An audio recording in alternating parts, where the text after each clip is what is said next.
주로 말씀드렸지만 잠언서 1장 보면은 다윗의 아들 이스라엘은 솔로몬의 자만이라. 이는 지혜의 훈계를 알게 하며 명철의 말씀을 깨닫게 하며 지혜롭게 공의롭게 정의롭게 정직하게 행하는 일에 대하여 훈계를 받게 하며 어리석은 자를 슬기롭게 하며 젊은 자에게 지식과 근신함을 주게 한 것이니. 부모님의 말씀을 존중하면, 거기 가면 부모님의 말씀을 순종하고 아버님의 말씀을 순종하면 금은 부활을 얻는다는 것입니다. 우리가 어떻게 보면 어렸을 때 부모 말씀을 잘 안 들었습니다. 내 고집대로 살았고 정말 후회할 날이 많습니다. 그 이 나라 민족이 내다보면은 이제까지는 잘 살아왔습니다. 하나님 은혜 안에. 그런데 앞으로 보면 막막합니다. 잘 아시다시피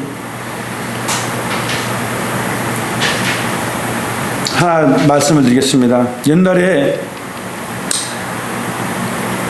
왕이 이제 팔도를 이제 지찰하러 다니는 겁니다.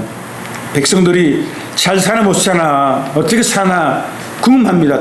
그 궁전에만 있었더니 그래서 바람도 쐬올 겸은 부하들 데리고 촥 이제 팔도를 다닙니다. 그런데 신 한 분이 폐하, 왜 그러냐 했더니 폐하 저기 보이는 저 마을에 아주 정직한 사람만 모여 산다고 합니다.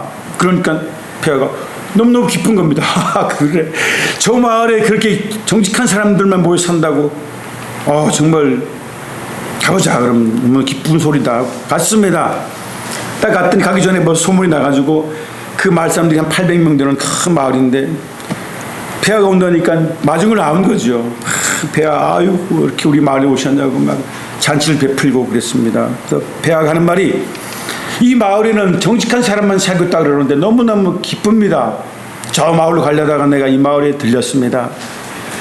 내가 선물을 하나씩 주겠습니다. 폐하가 선물을 주신다고요?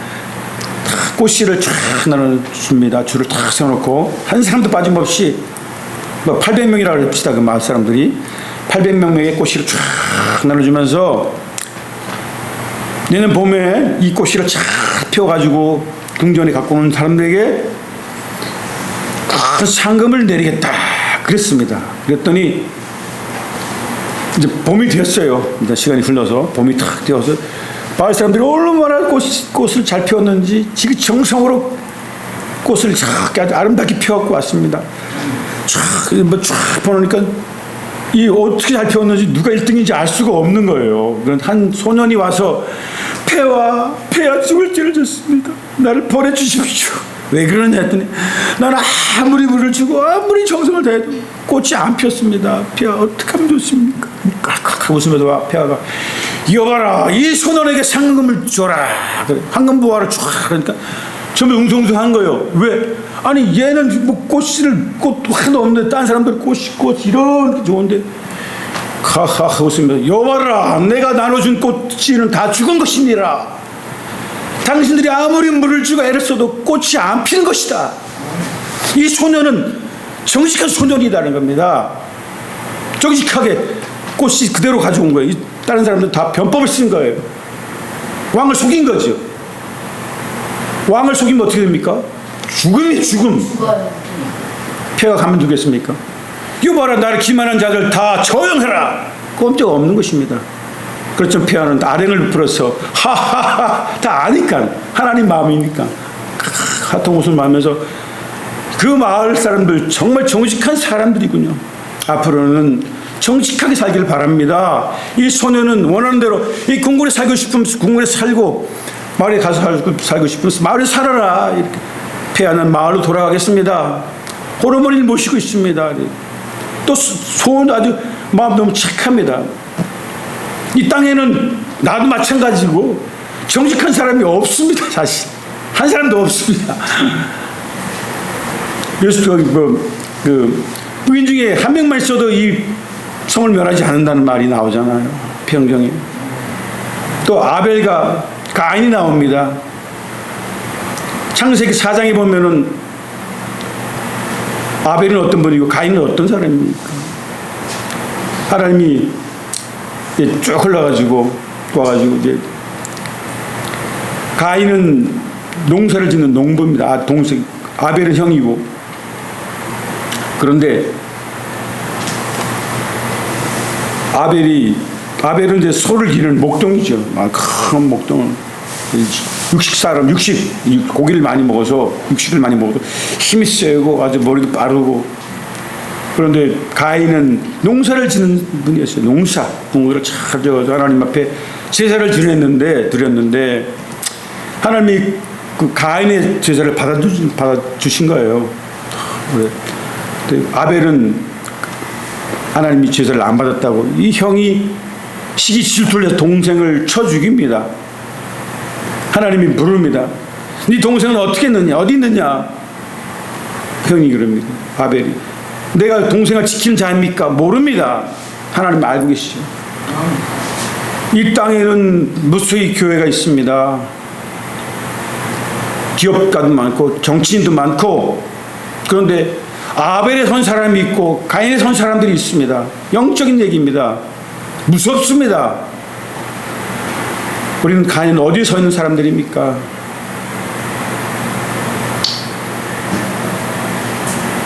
우리가 마음을 돌이켜봐야 됩니다. 모이지 않는 살인을 저질렀는가 아니면은 저질지 않았는가.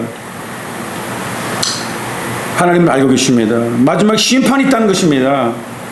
판사가 심판하듯이 이 땅에서는 저희를 저지르면은 우리가 주인이 끌려가서 판사가 심판합니다. 죄목을 가지고 그 형을 정합니다. 그랬듯이 우리 영혼도 마지막에는 심판이 있다는 것입니다. 그것을 누굴 겁을 주려고 거짓을 만드는 걸 역사가 말합니다. 이 성경은 그야말로 영적으로 뺨도 험도 없이 그대로 그 다음 세대를 위해서 이 성경은 하나님의 역사입니다. 역사가 없는 나라는 방합니다. 개인이나 국가나 민족이나 역사는 우리 거울입니다. 우리 거울을 봐야지 내 얼굴에 뭐가 묻었네. 닦고 세수하고 치장을 하지 않겠습니까? 그런데 역사가 없는 나라는 힘이 없습니다. 마지막에는 노예가 되고 종이 되고 땅에서 사라집니다. 그런 나라는. 근데 대한민국은 역사가 있습니다. 우리 삶의 역사가 있습니다.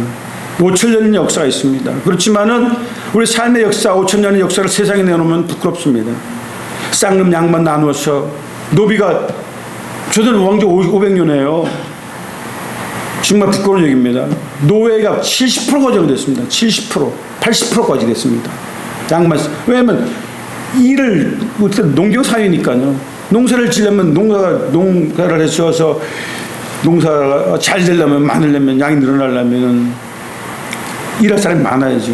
근데 계급을 만들어가지고 계급이 엄청 많습니다. 그래서 노예부터 노예부터 뭐 엄청난 그걸 만들어 놓고 양반이라는 사람들은 먹고 놀고 그러다 보니까 일본 사람들이 일본 조선왕조 일본에서 와갖고 조선 팔도를 돌아보니까 이 조선은 전부 게으르고 낮잠 자고 뭐 팔적이 되는 담배 떼는 물고 그냥 뒤치락하고 그랬다는 겁니다. 그래서 이제 일본을 쳐들어가서 우리가 먹자. 그래서 대동강 전쟁을 해서 발판을 해서 우리 저 유럽으로 나가자. 이렇게 정부에서 천황이 마음을 보고를 받고 그냥 쳐들어온 거 아닙니까? 그래서 우리나라 조선왕조 왕이 그냥 끌려가고 도망가고 처참하게 그 식민지가 됐지 않습니까? 독립운동 뭐 해봤자 그 약해가 머리 돌아가고 공부 좀 한 사람들이 그랬는데 벗어날 길이 없었지만은 그 또 우리나라 그때 기독교가 들어왔습니다. 우리나라 들어온 지가 지금 120년, 130년 되었습니다. 기독교 들어온 지가 아펜살라나 원더 토마스라는 선교사들이 장로교회, 뭐 감리교회 이렇게 그런 분들이 들어와서 우리를 개혁시켰습니다. 가난한 사람들을 데려다가 먹이고 여자는 아직 이름도 없었습니다. 조선시대는 이름이 없었습니다. 그냥 누가 아무개 뭘 했는데 그들이 와가지고 저 선교사들이 와가지고 여자들을 불러가지고 요즘에 먹을 게 필요하잖아요. 먹을 걸 주면서 모이게 해서 한글을 가르치고 영어를 가르치고 하나님 말씀을 주입시키고 여자가 더 먼저 예수를 믿게 됐습니다. 우리나라에서 여자들이. 그러니까 조금 나아가게 되고, 그다음에 저기 장대리 교회 이북에 원래는 그 복음이 먼저 들어와서 이북에 그 장대리 교회가 먼저입니다. 참 정말 근데 그 김일성에도 기독교 집안이었습니다. 근데 그 잘못 머리를 써가지고 지가 신이 되고 지가 하나님이 되고 남북한 전쟁을 할 때에 소련 러시아에서 그 하나님의 말씀을 믿고 듣고 하던 사람이 머리가 잘 돌아가니까 그걸 이용해서 엉뚱하게 나간 겁니다. 삐끼로 나간 거죠. 그래서 일본 때 우리가 잡혀서 그 해방을 못하고 일본 노예가 됐을 때에 미국에 그때 이제 히로시마에 그 왜냐면 이 일본 애들이 미국까지 쳐들어갔습니다. 미국까지 들어가 다 유럽을 다 먹으려고. 예. 그런데 좀 시간이 됐으니까 하여튼 그렇게 이 나라 민족은 사연이 많고 슬픔이 많고 고통이 많은 민족이었는데 그동안 그래도 하나님 힘으로 기도로 민족이 이 나라 살아났는데 이제는 제가 개인적으로 볼 때는 다 말을 할 수 없지만은 어려움이 봉착돼 있다 이렇게 생각하면서 더 많이 기도하고 또 말씀 더 많이 보고 또 찬양하고 또 뭉쳐서 하나님의 의를 기다려야만 된다 이렇게 생각하면서 오늘 예배를 마치겠습니다. 기도하겠습니다. 아멘.